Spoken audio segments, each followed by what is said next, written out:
Welcome back to Investing Talk Podcast. Today we're sharpening our focus, taking a close look at a really familiar name in retail, Kohls. We're going to break down everything you, as an investor, need to know about their upcoming Q2 2025 earnings report.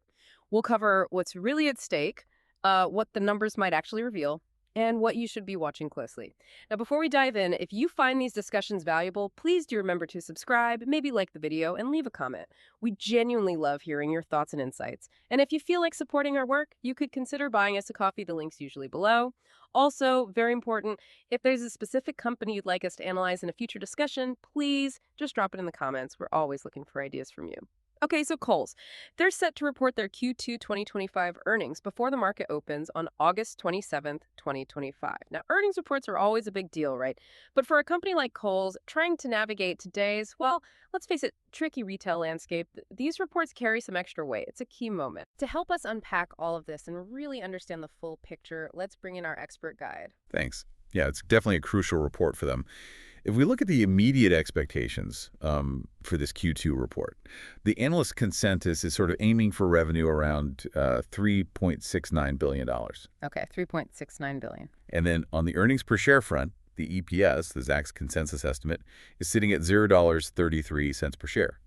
Now, what's kind of interesting, or maybe telling, is that the overall feeling, the sentiment around these numbers, it's pretty muted.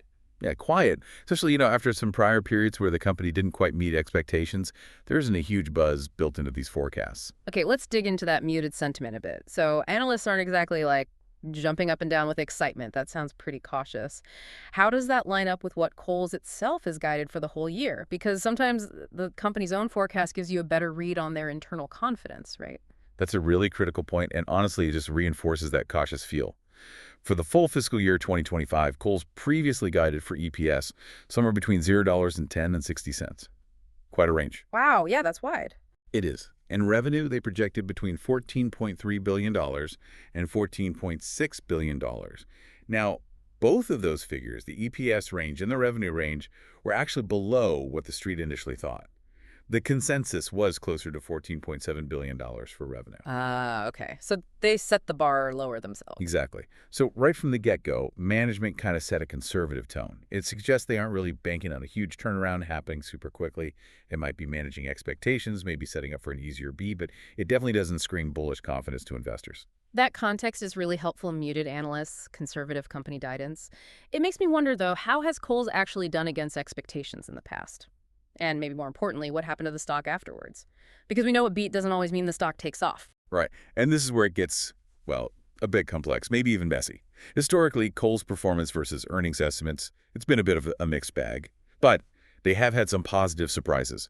If we just look back at the last 4 quarters, in April 2025, they reported a loss, minus $0.13 per share. Oh. But that actually beat the consensus estimate, which was for a loss of minus $0.22. So technically a beat. Okay, better than expected loss. Exactly. Then January 2025, that was a strong beat. They reported 95 cents versus $8.74 consensus. Right. Pretty good. Right. But then October 2024, that was a miss. $0.23 is reported against $30.46 expected. Okay. And then going back to July 2024, another beat. $0.52 versus just $0.23 expected. So you tally that up, they've beaten expectations 3 out of the last 4 quarters on EPS. 3 out of 4 beats. Okay, so based on that, you might think the stock would be doing okay, or at least reacting positively most of the time. You would think so, wouldn't you? But the market reaction hasn't always mirrored those positive surprises with, sustained gains. It's been much more volatile. So what does that mean for the stock price then? Do these beats just not translate into big jumps? Or is it more complicated? It's definitely more complicated. Not necessarily, no. The stock usually shows really high volatility right after results. We're talking moves of plus or minus 8%, maybe even 10% on earnings day. It can swing wildly. Wow. Okay. And most recently, after that Q1 2025 beat we mentioned, the one in April, there's a bit of a positive move. Yeah, but not much follow-through. The gains didn't really stick. Huh. So why the skepticism? If they're beating the number, why isn't the market buying in more? It signals this broader market skepticism about the sustainability of these beats. Investors are clearly looking past the headline EPS number. They're asking, okay, you beat this quarter, but are the underlying trends actually improving? Is this a real turnaround? Right, the bigger picture. Exactly. And if we connect it to that bigger picture, you see the key metrics are still struggling. Comparable Like sale, comps, yeah. Always crucial in retail. absolutely critical. They were down 4.1% year over year in Q1 2025. That's not a good sign. And margins are still feeling the pressure.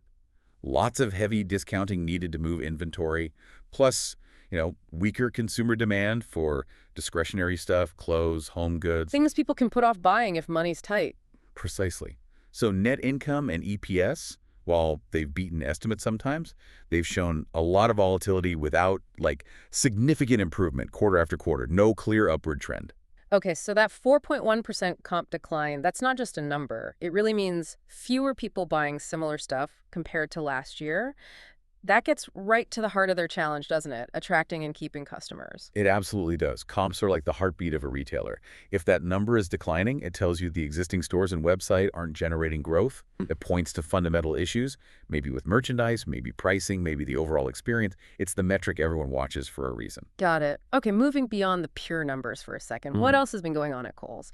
Any big news, strategic shifts, leadership changes this past quarter that might give us clues about the results or the future? Well, there was a significant leadership change during Q2. Michael Bender was appointed as interim CEO. Interim CEO. Okay, what does that usually signal? It often signals a period of, let's say, reassessment. Maybe looking for a fresh perspective, possibly pushing for changes more quickly than a permanent CEO might initially. It happened amidst their ongoing turnaround efforts. The company also announced a focus on, quote, operational efficiency and a refreshed merchandise assortment. Right. Operational efficiency, basically cutting costs, running things tighter. Essentially, yes. Yeah. Streamlining processes, managing expenses better. We want to see evidence of that. And the refreshed merchandise is key, too. Trying to bring in products that actually excite customers and get them shopping again. Makes sense. But it is worth noting, there weren't any, huge, truly transformative strategic actions announced during this specific quarter. No massive divestitures, no radical new business models reported. It seems more focused on execution and making incremental improvements for now. Okay, so maybe steadying the ship rather than, completely changing course just yet. How does all this fit into the bigger retail picture right now? Is Kohl's just facing its own issues, or is this part of a wider trend we're seeing across the department store sector? Oh, they are absolutely operating right in the thick of a very challenging environment for the whole U.S. department store sector. They are definitely not alone in these struggles. Okay. We're still dealing with persistent inflation, right? So consumers feel that pinch. Every dollar counts more, which leads to weaker spending on discretionary items. People are choosing essentials first. Right, got to buy groceries before a new sweater. Exactly. And the shift to e-commerce, while it's not new news, it's still a constant battle for traditional brick-and-mortar chains like Kohl's. They have to compete online effectively. Now, there has been some easing in things like freight costs and labor costs, which helps a little on the expense side. That's a small positive, perhaps. A small one, yeah. But competition, particularly in that value apparel space, is just fierce. You've got fast fashion places, online discounters, off-price retailers like TJ Maxx or Marshalls. Yeah, lots of options for shoppers looking for deals. Tons of options. And they're often seen as offering, better value or maybe trendier items. So that pressure is intense. And what are the analysts saying about Kohl's in light of all this? You mentioned muted expectations earlier. Yeah, the analyst commentary really reflects this tough backdrop. Mostly, it's been cautious. We've seen target prices getting trimmed, especially after Kohl's gave that softer guidance. You're not seeing a flood of major upgrades or buy ratings.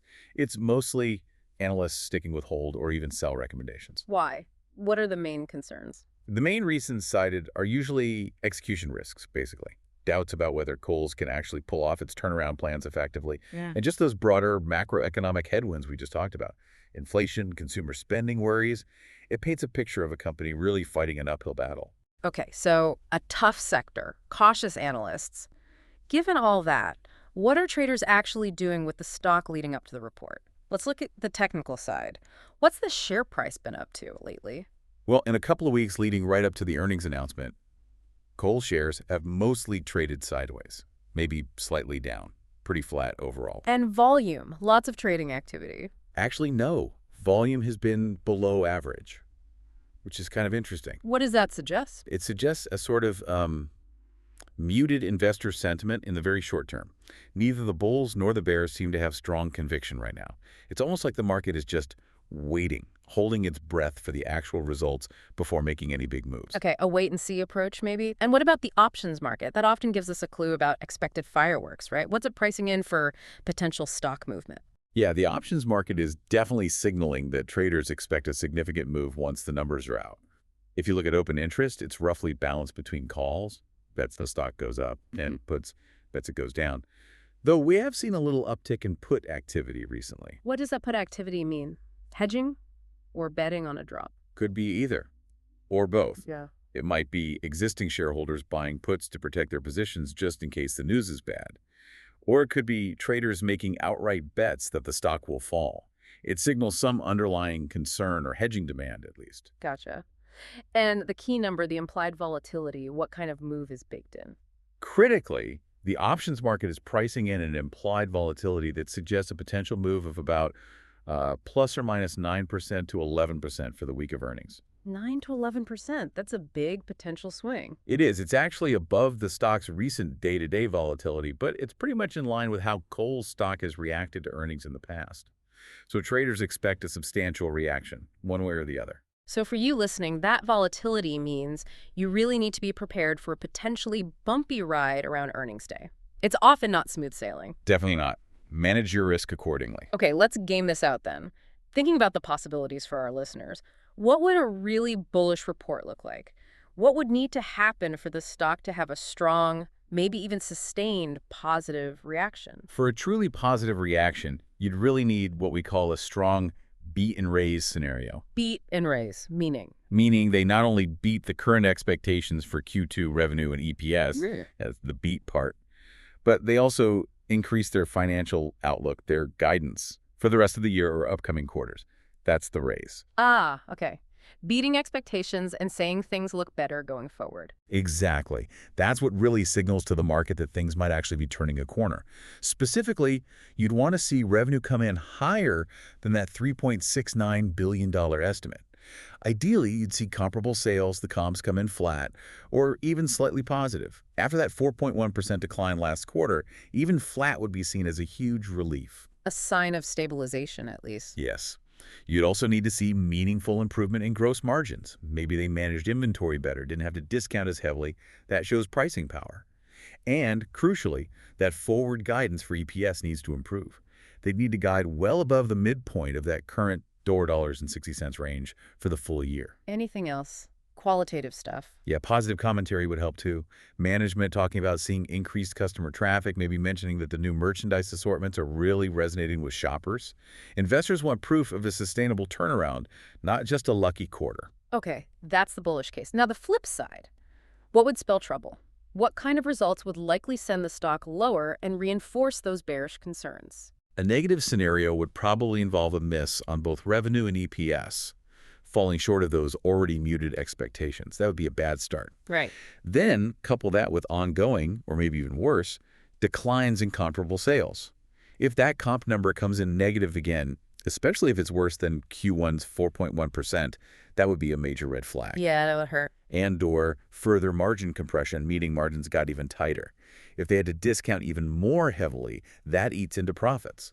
Also, a guidance cut for the full year would be very damaging. Or even just management commentary highlighting continued softness in consumer demand or ongoing struggles. Any of that could trigger pretty heavy selling. So if you had to pick one metric that's the absolute key thing to watch. Without a doubt. A comparable store sales. Comps. That's the number investors are laser focused on. They are desperate to see stabilization or ideally a positive turn in that metric.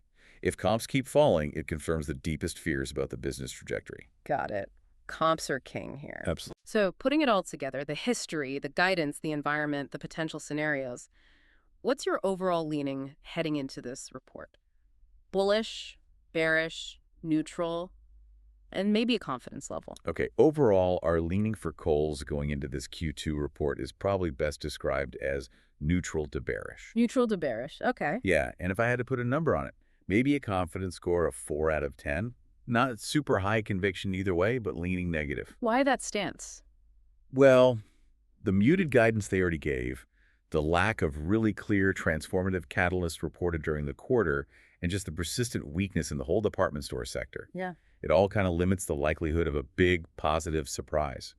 Now, sentiment could definitely shift if they somehow deliver really concrete turnaround signals, positive comps, strong margins, much better guidance. But based on the current trajectory and guidance, it remains pretty questionable. It feels like a company's still very much trying to find solid ground in a really tough environment. Okay, that makes sense. So, for you listening out there, maybe considering a trade or adjusting your position, what are the practical takeaways? How should different types of investors think about this? Right, let's translate this. For the more risk-averse investor, it's probably, I'd say, best to just avoid holding Kohls stock through the earnings announcement. Because of that high volatility. Exactly. Mm. That potential for an 8–11% swing, combined with what looks like a fairly weak risk-reward profile right now, the downside risk might outweigh the potential upside for conservative folks. Steer clear of the immediate event risk. Okay. What about traders or those more comfortable with risk? For the more risk-tolerant, you could look at short-term option strategies, things like a straddle or a strangle. Remind us what those do. Those are strategies designed to profit from a large price move, importantly, in either direction. Yeah. So if you expect that big 9–11% swing, but aren't sure which way it'll go, these trades could potentially capitalize on that high implied volatility itself. They are complex, though. Right. Need to know what you're doing there. Definitely. And for those who actually have a directional view, they think it's going up or down. Our leaning, as mentioned, is neutral to bearish. So the inclination would be to maybe sell the rally on any bounce after earnings. Meaning, if the stock pops up initially, you'd see that as a selling opportunity. Potentially, yes. Unless there's really clear, undeniable evidence of that sustainable business inflection. We talked about positive comps, expanding margins, strong guidance. Without that, a relief rally might be short-lived. And for long-term investors, people looking to potentially buy and hold. For buyers, especially those looking for longer-term positions, I'd say it's likely prudent to wait. Wait for more confirmation that things are truly stabilizing. We'll look for sustained improvement in those core sales comps and margins before accumulating shares. The market needs to see more than just one decent quarter. That's a lot of great perspective to consider. It really hammers home that evaluating a company, especially around earnings, involves so much more than just looking at that one headline EPS number. And it brings up a final, maybe more provocative thought for you, our listener, to chew on. Beyond just Kohl's Q2 numbers, how do these individual earnings reports, quarter after quarter, tell a broader story? A story about a company's fundamental ability to adapt, to innovate, especially in a market that's changing so rapidly. What bigger lessons can we maybe draw from Kohl's situation and others like it about the real resilience or perhaps the challenges of traditional retail in this increasingly digital, often cost-conscious world we live in? Something to think about. Thank you so much for joining us for this insightful discussion today. As always, stay curious, stay informed, and we'll talk again soon.